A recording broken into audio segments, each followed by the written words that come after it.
So we live in a pretty high-tech world. I mean, everything is smart nowadays, and not just smartphones. Smart light fixtures, smart watches, smart glasses, smart self-driving cars, smart pet food dispensers, and smart refrigerators. I mean, it's getting crazy. But the one that really tipped me over the edge was smart toilets.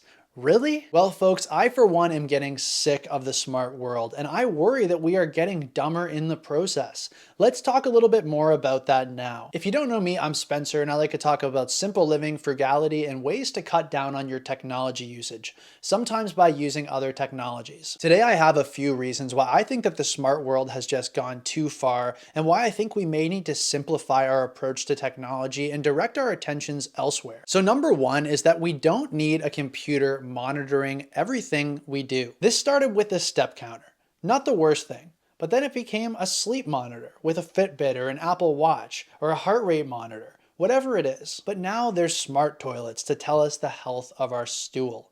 This is getting insane. Now, my issue isn't with the fact that we have this data available to us. It's the fact that we monitor these metrics so closely and pay such little attention to how we actually feel. Now, we let an app tell us if we're getting enough sleep or exercise, but do we actually ask our bodies that question? And the other side of this as well is that these smart solutions are a technological response to an unhealthy world. Our world is so fast-paced nowadays that we rarely have enough time to exercise, to sleep, or to cook a healthy meal. These smart monitoring technologies, they only need to exist because our society is so lost and so busy with all of these unimportant things that we hardly have time to take care of our own health. So we leave it to an app. These types of technologies belong in a hospital, and I don't want to believe that I'm merely surviving and that I need all of these monitoring apps to assure me of that fact. I think the existence of these health apps are a meager band-aid to our sick society, and they pay no attention to the root cause. So moving on to the second reason why I am so sick of the smart world,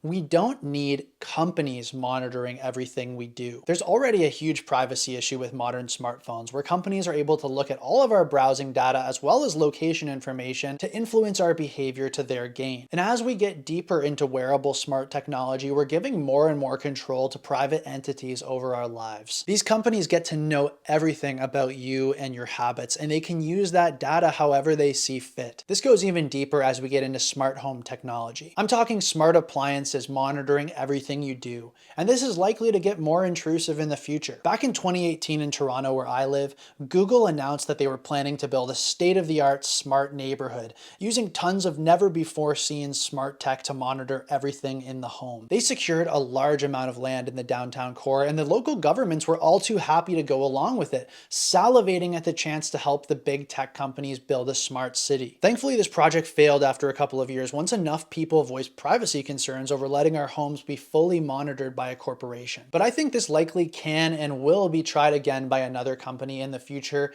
and as we get used to more and more tech intrusions in our lives, there won't be nearly the amount of pushback that there was in this situation. With the Google Neighborhood project, there was talk of having technology like smart mirrors, which was a mirror full of different cameras and sensor technology to monitor the blood flow in your face as you looked in the mirror to check your look. I don't want my whole life to be monitored by these companies.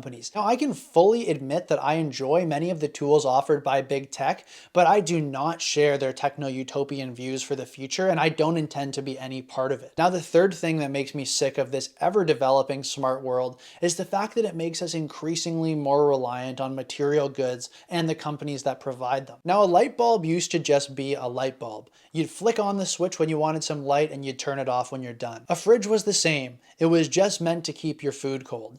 A toilet too. You push down the button and it flushed your, Most of these devices used to be a lot simpler, and it was possible to own these things for nearly a lifetime. Now, planned obsolescence is not new at this point, but smart devices like the ones that we're seeing now are likely going to need to be replaced sooner, need a more specialized party to repair them, and be harder to repair in general. Now, I'm part of a niche of people who seek what we call buy it for life items. Items that are of that long-lasting quality that we saw during our grandparents' time or even before that. Items that may have been more expensive, but they were more robust, simple tech that could possibly even be repaired by the owner. As technology has gained more and more honestly unnecessary features, these products have become harder and harder to repair and are designed for the dump. The incandescent light has been around for a very long time and mostly unchanged. But with these smart lights, this new technology, it's going to go out of date a lot sooner and probably will be hampered by numerous updates. Further, by taking on these new types of smart technologies,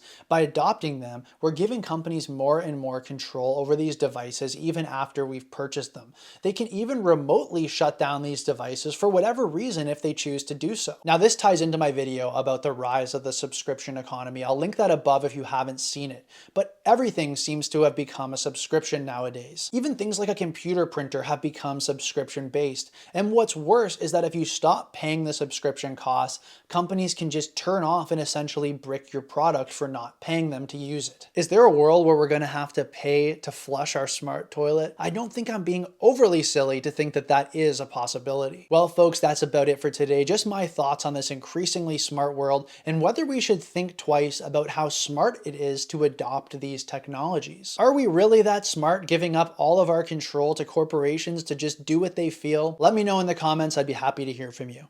Thanks very much for watching, and I'll see you in the next video. Hi folks, Future Spencer here. If you haven't heard, I did an interview with Radio New Zealand just a couple months back talking about my process around using dumb phones to fight digital distraction. It was a lot of fun, and I'll link it in the description. There's both an article as well as the audio interview that you can listen to if you're interested. The second piece of exciting news is that we now have a Discord server associated with this channel. So if you want to talk about simple living, frugality, and cutting down on digital distraction, then come over to the Discord server and we would love to have you in the conversation over there. In the Discord server, I often share things that I'm thinking about a little bit before I put them out into actual videos. For example, I recently picked up this little AM, FM, and weather band emergency radio after we had some massive flooding here in the city of Toronto. There's also a lot of low tech and intentional tech people in that Discord server. I've learned so much from the people on the Discord server so far. There's so many great suggestions, tips and tricks, and more. So check out the Discord server if you're interested. I have a link in the description. Thanks very much for watching, folks, and I'll see you in the next video. Okay, so one more thing. People always ask me at the end of these videos what the song is.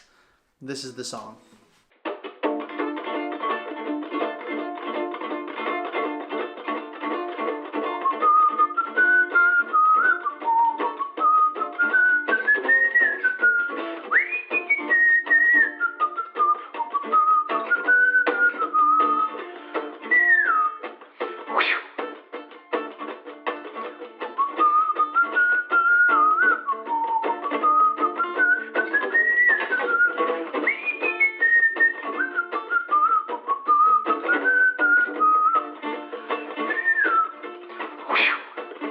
Yeah!